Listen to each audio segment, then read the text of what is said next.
দেখতে দেখতে কিন্তু রমজান মাস চলে এলো, তাই না? আর রমজান মাসে আমরা কিন্তু ইফতারি আইটেমে অনেক টাইপের জিনিস আমরা বানাই, তাই না?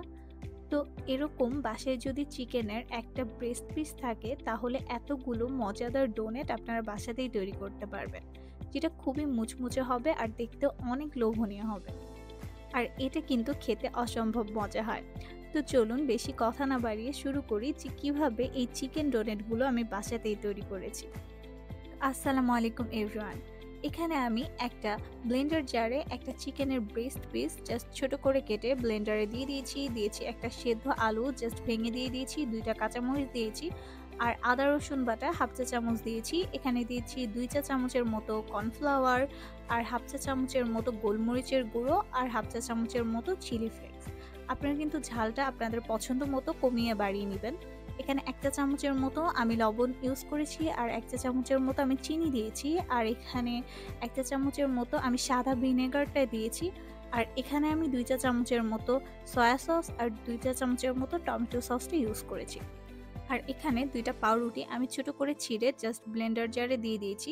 আর এখানে একটা কথা আমি স্কিপ করেছি, এখানে 2 চা চামচের মতো আমি রান্নার তেলও দিয়ে দিয়েছিলাম। আর যেহেতু চিকেনের ব্রেস্ট পিসে কোনো রকম চর্বি নেই, সেজন্য কিন্তু এখানে 2 চা চামচ আমি তেল ইউজ করেছিলাম। এবার সবকিছুকে ভালোভাবে ব্লেন্ড করে আমি একটা প্লেটে এগুলোকে নিয়ে নিচ্ছি, আর আমি 2 হাতে একটু সামান্য তেল মেখে নিয়ে এরকম গোল গোল আকৃতির করে এগুলোকে ফার্স্টে বানিয়ে নিচ্ছিলাম।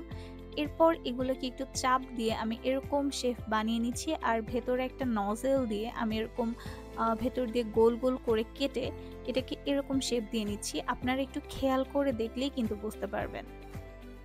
এটা খুবই ইজি একটা কাজ, আপনারা একটু খেয়াল করে দেখে চেষ্টা করলেই আশা করছি পারবেন আপনারা।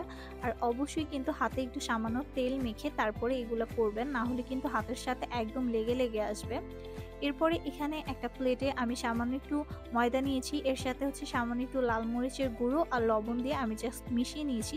একটা ডিম ফেটিয়ে নিয়েছি একটু লবণ দিয়ে, আর একটা প্লেটে আমি ব্রেড ক্রাম্বটা নিয়ে নিয়েছি। এবার হচ্ছে এই ডোনেটগুলো একবার হচ্ছে ময়দাতে কোট করতে হবে, তারপর হচ্ছে ডিমে কোট করে একদম আপনার হচ্ছে ব্রেড ক্রাম্বের মধ্যে কোট করে নিতে হবে। এভাবে প্রতিটা ডোনাট আমি কোট করে নিয়েছি। দেখুন মাশাআল্লাহ কি সুন্দর হয়েছে সবগুলো। এবার একটা এয়ারটাইট বক্সে আমি একটা টিস্যু পেপার বিছিয়ে এই সবগুলো হচ্ছে ডোনাট এভাবে সংরক্ষণ করে রাখবো 2 থেকে 3 মাসের মতো। এগুলো ডিপ ফ্রিজে রেখে কিন্তু সংরক্ষণ করে খাওয়া যাবে। এরকম করে সংরক্ষণ করে রাখলে কিন্তু 3 মাস পর্যন্ত ভালো থাকবে, আর যখনই খেতে মন যাবে তখনই কিন্তু ফ্রিজ থেকে বের করে এগুলো ভেজে আপনারা খেতে পারবেন। এবার একটা ফ্রাই প্যানে আমি তেল গরম করে নিয়ে এখানে আমি 6টার মতো চিকেন ডোনাট ভেজে নিচ্ছি, আর বাকিগুলো রেখে দিয়েছি পরবর্তীতে খাওয়ার জন্য। আর আমি এই চিকেন ডোনাটে যেই ব্রেড ক্রাম্বটা ইউজ করেছি এটা কিন্তু বাইরে থেকে কিনে আনা ব্রেড ক্রাম্ব। আপনারা কিন্তু চাইলে বাসায় হোমমেড ব্রেড ক্রাম্ব দিয়েও এগুলোকে একই প্রসেসে এভাবে করে কোট করে ভেজে নিতে পারবেন, কোনো প্রবলেম হবে না। আর এটা কিন্তু একদম চুলার আঁচটা মিডিয়ামে রেখে উল্টে পাল্টে ভেজে নিতে হবে। তো আমার এগুলো ভাজা হয়ে গিয়েছে, এগুলো এখন আমি একটা একটা করে উঠিয়ে নিচ্ছি। তো দেখুন মাশাআল্লাহ এটা কতটা সুন্দর লাগছে দেখতে, এটার কালারটাই কতটা সুন্দর এসেছে। আর এটা কিন্তু ওপর থেকে একদমই ক্রিস্পি টাইপের হয়েছে, আর ভেতর থেকে একটু জুসি টাইপের হয়েছে, খুবই মজা ছিল খেতে। আর এটা আমি একটা আপনাদের ভেঙেও দেখিয়ে দিচ্ছি।